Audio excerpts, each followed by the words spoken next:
Good morning বন্ধুরা। তো আজকে এখান থেকে ভিডিওটা শুরু করছি। আজকে মনটা খুব একটা ভালো নেই, তো যাই হোক সকালে রান্না শুরু করেছি। আর এই দেখো ডিম দেখতে পাচ্ছ, 3টে ডিম মাত্র। গরিবের সংসারে অনেক কিছু মানিয়ে গুছিয়ে ম্যানেজ করে কিন্তু চলতে হয়, আর সেটাই আমি করছি। মন খারাপ কিসের জন্য, পুরো ভিডিওটা দেখতে পেলে তোমরা বুঝতে পারবে আজকে আমার কেন মনটা খারাপ। এই জন্যই পুরো ভিডিওটা দেখো। Hello guys, welcome back to my channel Sushma Mallick চ্যানেলে সবাইকে স্বাগত। আশা করছি সবাই ভালো আছো, আমিও ভালো আছি। তো সকালের দেখতে পেলে অনেক কাজই কমপ্লিট হয়ে গেছে। এখন আমি কি করছি, এই দেখো, এই যে কচুরলতি, এইগুলোকে এখন নুন মাখিয়ে রাখবো। কারণ হচ্ছে নুন মাখিয়ে রাখলে না একটু নরম হয় কচুরলতিগুলো, তো এর জন্য এগুলোকে একটু নুন দিয়ে রাখছি। এটা যদি রাতে কেটে রেখে নুন মাখিয়ে রাখা হতো তাহলে কিন্তু আরও ভালো হতো। যাই হোক, এটাকে এখন নুন মাখিয়ে রাখবো। এখন কিন্তু এটাকে রান্না করব না, তো এটাকে শুধু রেখে দিচ্ছি। সকালবেলা যে রান্না করলাম শুধু হচ্ছে কচুর তরকারিটা করেছি, ওটা করে তোমাদের দাদাভাইকে দিয়ে দিয়েছি। ও খাওয়া দাওয়া করে চলে গেছে। কিন্তু আমার কাজ এখন প্রচুর কাজ রয়ে গেছে মানে কি বলবো। এই দেখো ঘরে ঢুকলাম, আমার বিছানার কথা কিচ্ছু এখনো তোলা হয়নি। এইগুলোকে এখন তুলবো। আর হচ্ছে গিয়ে আবার আজকে একটু বেরোবো, কারণ কদিন থেকে এমন পরিস্থিতি যে ভিডিওটা যে ঠিক করে শ্যুট করে দেব সেটাও কিন্তু টাইম পাচ্ছি না। মানে কি বলবো, একদিকে তো হচ্ছে গিয়ে দেখোই আমাকে মানে বাইরে বেরোতে হয় প্রত্যেক দিন, এতটা কাজ থাকে। মানে এই দেখো, এই যে আমার বিছানা পুরোটা ইয়ে হয়ে আছে। তো যেহেতু তোমার দাদাভাইকে সকাল সকাল রান্নাটা করে দিলাম, ও খেয়ে চলে গেছে। তো যাই হোক, এখন আস্তে আস্তে করে সব গুছগাছ করে নেব। আর মিষ্টিকে আনতে গেল আমার মেজো মেয়ে পম, ও আনতে গেছে। তো মিষ্টিকে একটু পরেই নিয়ে চলে আসবে, দেখবে সবাই। তো আজকে ওর বাবা দিয়ে যায়নি, মিষ্টির বাবা হচ্ছে আজকে আগেই কাজে চলে গেছে। তো এর জন্য আমার মেজো মেয়ে আনতে গেল। তো তোমাদের দাদাভাই গাড়িতে করে নিয়ে গেছে, নিয়ে আসবে। তো আমি হচ্ছে গিয়ে এই বাকি রান্নাটা আর করবো না। ডিমগুলো আছে ওগুলো ছুলে রাখবো, তোমাদেরকে দেখাচ্ছি ডিমগুলো। এই দেখো সিদ্ধ করে রেখে দিয়েছি, এটাকে হচ্ছে গিয়ে আমি ছুলে রেখে দেবো। বাকিটা হচ্ছে মেয়ে হচ্ছে এসে রান্না করে নেবে। আর আমি রান্না করতে গেলে অনেকটাই টাইম লেগে যাবে, কারণ কচুরলতি রান্না করতে একটু টাইম লাগে। তো আমি এখন ঘর দুয়ার সব গুছিয়ে নেব। আমি এখন ঘর দুয়ার সমস্ত কিছু গুছিয়ে নেব, গুছিয়ে স্নান করতে চলে। মিষ্টি কাঁঠাল খাবি?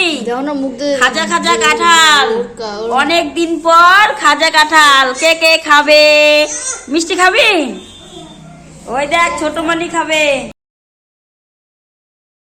এবছরে আরো কদিন কাঁঠাল খেয়েছি, কিন্তু হচ্ছে সব একদম গলা গলা কাঁঠাল। আর আজকের কাঁঠালটা হচ্ছে খাজা কাঁঠাল।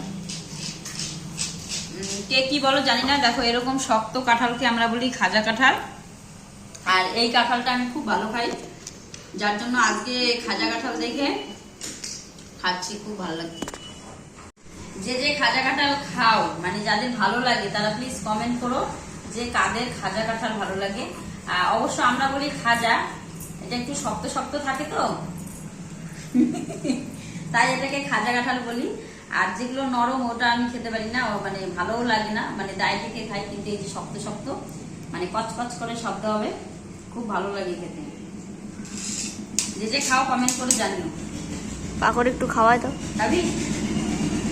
একটু খা। খা না।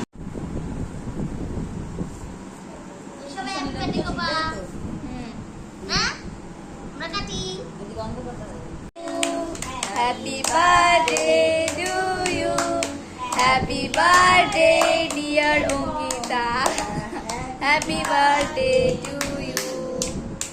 আমার মেজো মেয়ের আজ 18 বছর পূরণ হলো, কিন্তু আমি আর এতটাই কপাল খারাপ যে আজকে একটু ভালো মন্দ রান্না করে খাওয়াবো সেটাও করতে পারলাম না।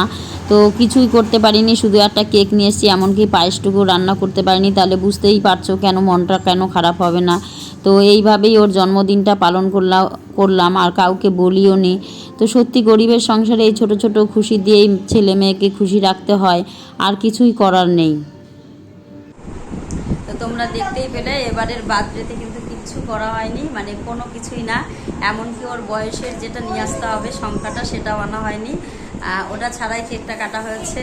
আর আমাদের মিষ্টি কত খুশি, দেখো মিষ্টি মানে প্রতিদিন ও বার্থডে করে, হ্যাপি হ্যাপি টুটু করে। তো আজকে আবার ওর হ্যাপি হ্যাপি টুটু হয়ে গেছে। মিষ্টি হ্যাপি হ্যাপি টুটু বলো তো, বলো মুখের থেকে ওটা বের করে বলো।